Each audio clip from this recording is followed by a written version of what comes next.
Signature with yes. ఈరోజు నేను మీ ముందుకు ఒక మంచి రెసిపీతో వచ్చాను. అదేంటో తెలుసా? కాజు విత్ చికెన్ ఫ్రై. దానికి ఏం కావాలో ఎలా చేయాలో చూద్దామా మరి? రండి. ఈ కాజు చికెన్ ఫ్రైకి కావలసిన వస్తువులు: 1/2 kg చికెన్ తీసుకున్నాను. దాన్ని శుభ్రంగా కడిగి పసుపు, పెరుగు, వాటర్లో ఉప్పు వేసేసి ఒక 15 minutes మనం ఇలా నానబెట్టాలండి. చికెన్ ఎప్పుడు సాఫ్ట్గా అవుతుంది, మళ్ళీ స్మెల్ రాదు, చాలా బాగుంటుంది. సన్నగా తరిగిన ఆనియన్స్ 2 మీడియం సైజ్ తీసుకోవాలి. 4 పచ్చిమిర్చి, కొత్తిమీర, కరివేపాకు, నెయ్యి కంపల్సరీ అవసరం అండి. 2 స్పూన్స్ పెరుగు. కాజు చికెన్కి కావలసినంత కాజు తీసుకోవాలి. నేను మసాలా పౌడర్ ఇంట్లోనే రెడీ చేస్తానని చెప్పాను కదా, ఇంట్లో తయారు చేసుకున్న గరం మసాలా, అల్లం వెల్లుల్లి పేస్ట్. ప్యాన్ పెట్టి ఒక 3-4 స్పూన్స్ ఆయిల్ పోయాలి. ఆయిల్ వేడైంది. ఈ కాజును మనము ఫ్రై చేసుకోవాలి. బ్రౌన్ కలర్లోకి తీసుకొని పక్కకు పెట్టుకోవాలి. ఫ్రై అయిపోయిందండి. ఫ్రై అయిపోయాక దీన్ని మనం పక్కకు తీసి పెట్టుకోవాలి. ప్యాన్లో ఇంకాస్త ఆయిల్ పోసుకోవాలి. పోసుకొని సన్నగా తరిగి పెట్టుకున్నటువంటి ఆనియన్ వేయాలన్నమాట. ఆనియన్, కాస్త కరివేపాకు, 4 పచ్చిమిర్చి వేసి వాటి బ్రౌన్ కలర్లోకి వేయించాలి. ఇప్పుడు అల్లం వెల్లుల్లి పేస్ట్ వేసి మళ్ళీ దీంట్లో కలుపుతూ బ్రౌన్ కలర్ వచ్చే వరకు ఉంచి కాస్త పసుపు వేసి చికెన్ వేయాలండి. అల్లం వెల్లుల్లి పేస్టు, పసుపు 2 వేసాను. ఇవన్నీ కూడా మంచిగా బ్రౌన్ కలర్ వచ్చే వరకు ఇట్లా కలుపుతూ ఉండాలి.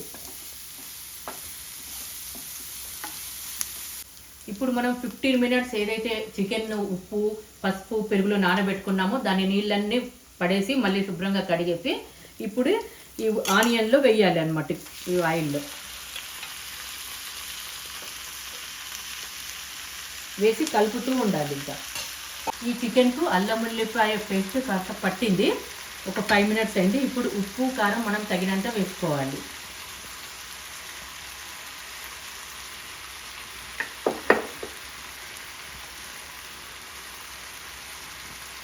One and half teaspoon ఉప్పు వేసాను. 1.5 teaspoon మిర్చి పౌడర్ వేసాను. ముందుగా తయారు చేసుకున్నటువంటి గరం మసాలా వేసేసాను. వేసేసి ఒకసారి మొత్తం కలపాలి. మిర్చి పౌడరు, ఉప్పు, కారం అన్నీ అయిపోయాయి కదా. ఇప్పుడు 2 teaspoons పెరుగు వేయాలి. పెరుగు వేసేసి ఒక 1/2 glass అంతా వాటర్ పోయాలి అనమాట. ఫ్రై అయినప్పటికీ వాటర్ పోయాలి. ఇప్పుడు మసాలా తయారు చేసినటువంటి నీళ్ళు అనమాట ఇవి. ఆ వాటర్ వేసేసి పెద్ద ఫ్లేమ్ మీద ఉడకబెట్టాలి. ఇప్పుడు వాటర్ అన్నీ ఎవాపరేట్ అయిపోయాయండి. ఫ్రై దగ్గరకు వచ్చేసింది. కొంచెం ధనియాల పొడి వేయాలి. 1 teaspoon ధనియాల పొడి వేసేసి ముందుగా నేను చెప్పినటువంటి నెయ్యి 1 teaspoon నెయ్యి కంపల్సరీ వేయాలండి. నెయ్యి వేస్తేనే ఈ ఫ్రై టేస్ట్గా ఉంటుంది. వేసి కలపాలి.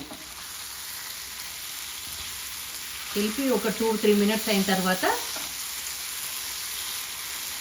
కాజు వేయాలి. మనం ముందుగా ఫ్రై చేసుకున్నటువంటి ఈ కాజును వేసి ఇందులో కలపాలి. కలిపి మళ్ళీ కొంచెం కరివేపాకు వేయాలి. సన్నగా తరుపుకున్నటువంటి కొత్తిమీర వేయాలి.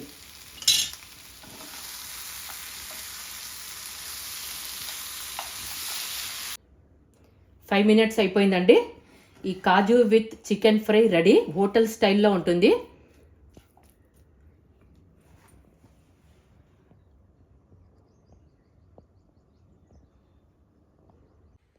ఈ గుమగుమలాడే కాజు విత్ చికెన్ ఫ్రై చూడ్డానికి ఎంత బాగుందో, తినడానికి కూడా అంతే బాగుంటుంది. మీరు అందరూ ట్రై చేయండి. ట్రై చేసి ఎలా ఉందో నాకు కామెంట్ చేయండి. నా ఛానల్ని సబ్స్క్రైబ్ చేయండి, లైక్ చేయండి. Okay, thank you, bye.